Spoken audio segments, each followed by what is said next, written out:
At least 24 cases of measles have been reported in a West Texas county. Gaines County has one of the highest rates of vaccine exemptions in the entire state.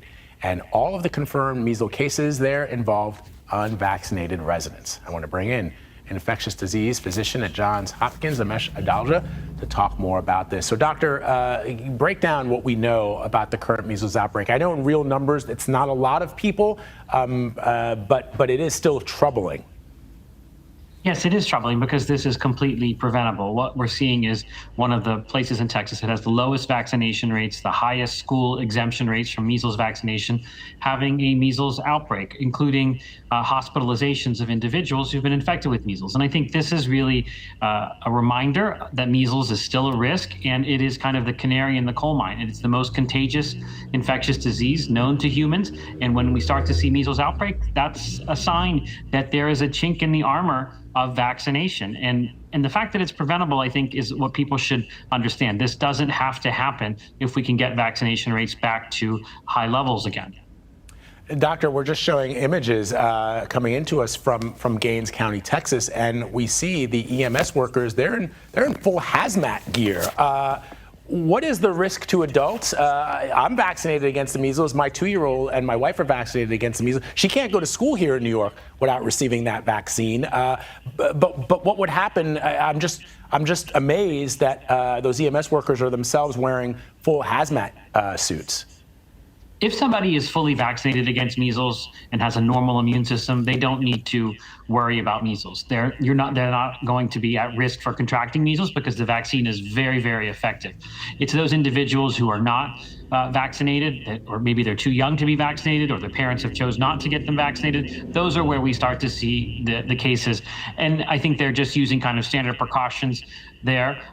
But it is something that we take seriously when there are measles outbreaks. And think about all the public health resources that get diverted to deal with the measles outbreak that could be working on influenza, that could be working on COVID, that could be working on Mpox. They're now working on something that they shouldn't have to work on. This is something that should have been put to bed in the 1960s with the advent of the current vaccine.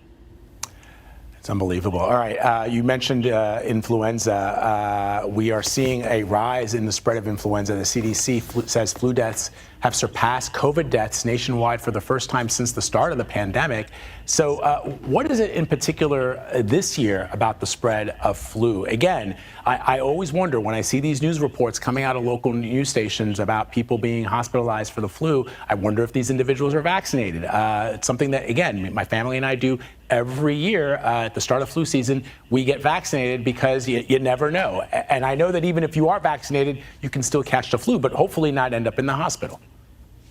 So this year's flu season is sort of kind of hearkening back to what it was like pre-COVID. And I think many people kind of have a little bit of an amnesia about how bad flu seasons could get. So that's what we're seeing is basically a return to pre-pandemic influenza.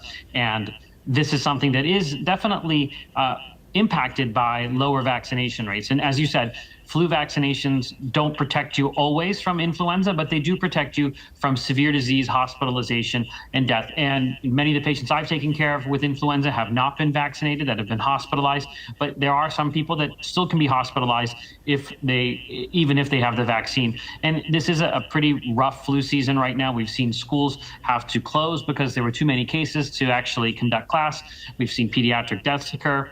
And this also goes in line with vaccination rates falling. Vaccination rates in children have fallen. Vaccination rates in adults have fallen. We've seen the anti-vaccine movement kind of bleed from COVID into influenza. And again, this is something that we can minimize by the use of vaccines. If only about 50% or less of the population are getting vaccinated, you're going to see hospitalizations occur. You're going to see disruption occur that could be prevented if more people use the vaccine. The vaccine is a tool to get through respiratory viruses, and I think people need to see it that way.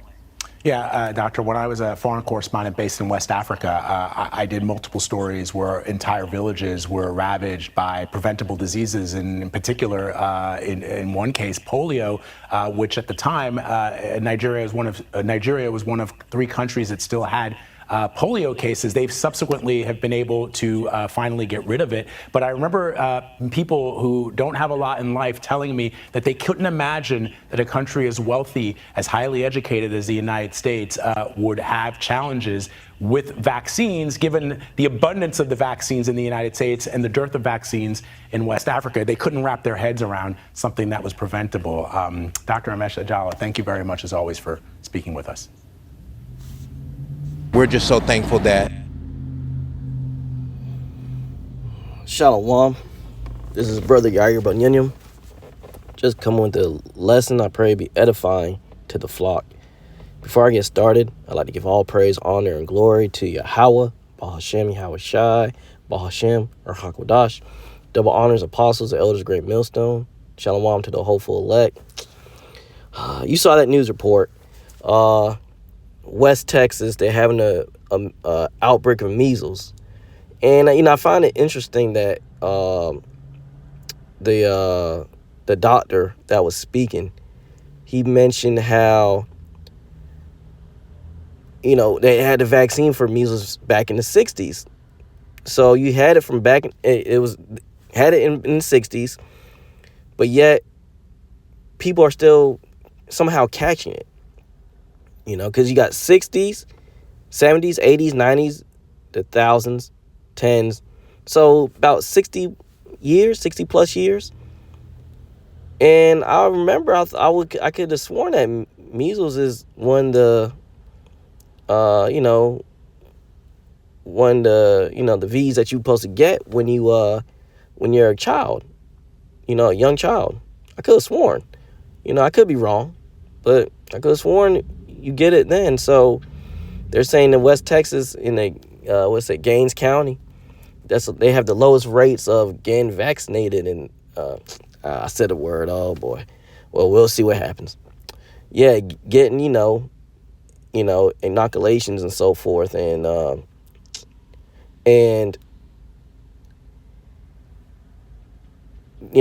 so now they're supposedly, now this is a big outbreak over there. I don't buy it.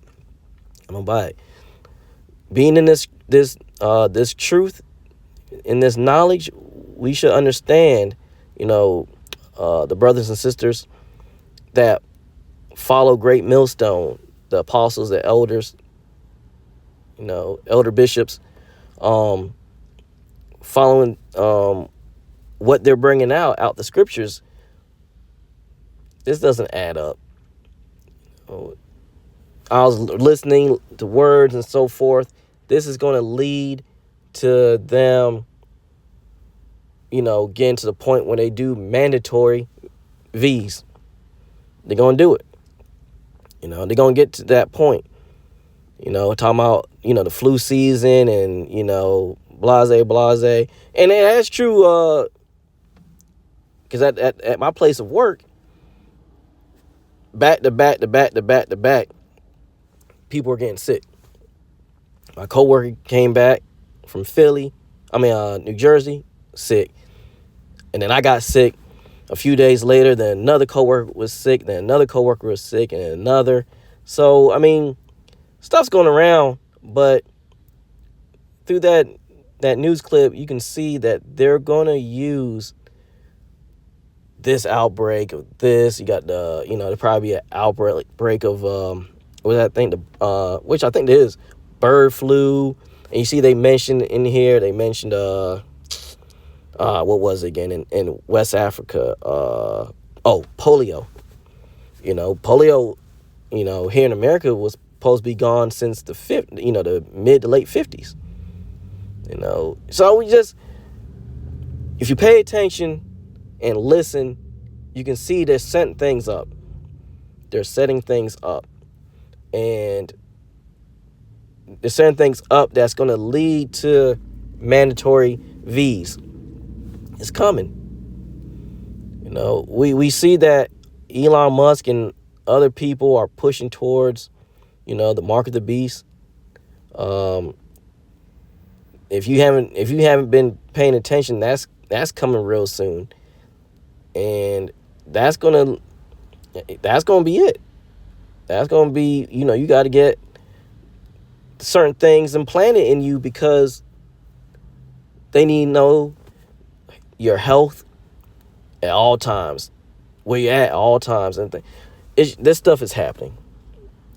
It's happening. It's picking up more and more. So that news report that you just saw, and that was, I think, 3 days ago. There's going to be more of news reports like that with measles, who knows, chicken pox and flu and the C-19 and so many other things going to pop up. These next coming months, within this year, you're going to hear a lot of stuff that's going to freak people out to get them to go towards getting more V's injected inside of them. That's all. But again, we're in the know. We know this is the will of Yahweh Hashem Yahushai, because everything is governed by him. Everything is governed by him. Proverbs 20:24. Everything's governed by him. So let me read this scripture. This is 2 Ezra chapter 16, verse 37. Behold, the plagues draw nigh and are not slack. This is part of those plagues. When it was scriptures mention plagues, it could be talking about sickness. It could be famine. It could be pestilence. It could be war and death. Those are plagues. Right now, we're talking about a pestilence, so to speak, a virus and so forth, or viruses. So behold, the plagues draw nigh and are not slack. Verse 38, as when a woman with child in the 9th month bringeth forth her son, with 2 or 3 hours of her birth, great pains compass her womb. Which pains, when the child cometh forth, they slack not a moment. So it's giving you an example, analogy of when a woman is in labor and she start getting those birth pains.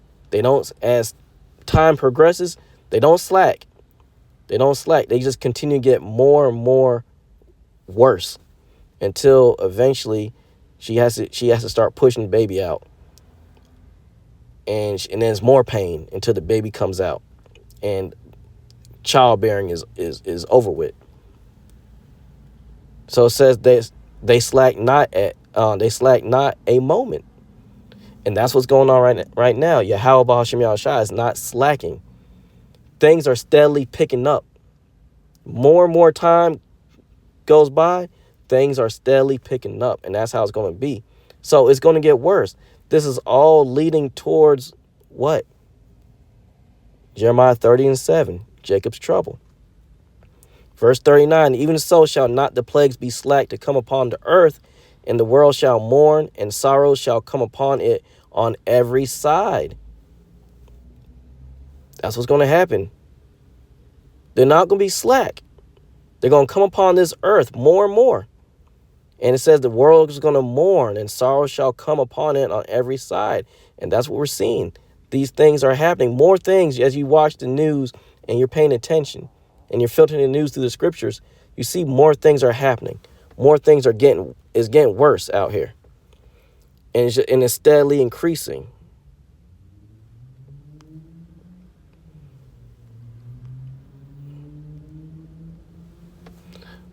Jeremiah 30, verse 5, for thus saith the Lord, we have heard a voice of trembling, of fear, not of peace. And ye now, and see whether a man doth travail with a child. Wherefore do I see every man with his hands on his loins, as a woman in travail, and all faces are turned into paleness. This is going into Jacob's trouble. It's going to be a time that the world has never seen before. What I just read in 2 Ezra, the 16th chapter, was going into Jacob's trouble. Verse 7, alas, for that day is great, so that none is like it. It is even the time of Jacob's trouble, but he shall be saved out of it. Who's going to be saved out of it? Jacob, the Israelites. The Israelites is of the elect. because those other camps, those other bodies don't say that. Only the elect are going to make it out of it.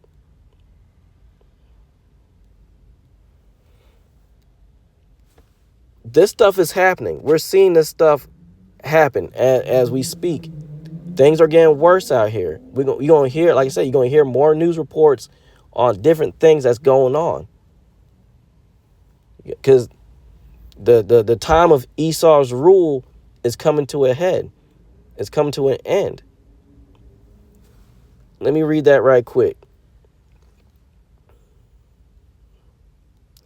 It's coming to an end. 2 Ezra chapter 6, verse 7 in the Apocrypha. Then answer I said, what shall be the parting asunder of the times, or when shall be the end of the first, and the beginning of it that followeth?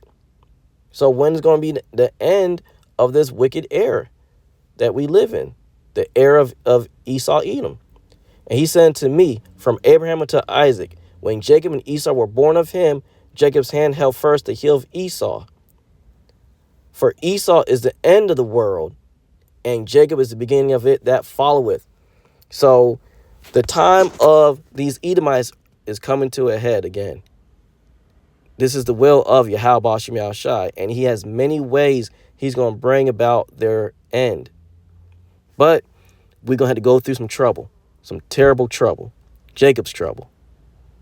And the things that's happening that we're seeing is all leading up to that point. So brothers and sisters, I mean, this is a great faith booster. You know, this shows you're in, if you're following Great Millstone from the apostles and elders and getting the proper understanding of the scriptures, you're in a great lot, you know, that you're following the right doctrine. You know, we just pray that we're of the hope, you know, the elect. We're praying to be of the hopeful elect. So, hey, keep praying, keep fasting. But like I said, that news report shows you know, go back and listen to it, the little words they were using and so forth. You know, we see what's coming. Mass inoculations are coming. They're going to try to get you to do a lot out here. Hey, stay firm.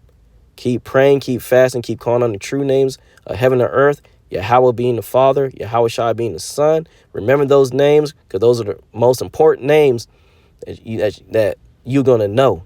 Call on those names. You know, don't follow those other camps or anything saying Yah and Yahushua and Ahia and Jesus the Christ, Jehovah. They're going off. It's Yahweh Ba'ashem Yahweh Shai. Remember that.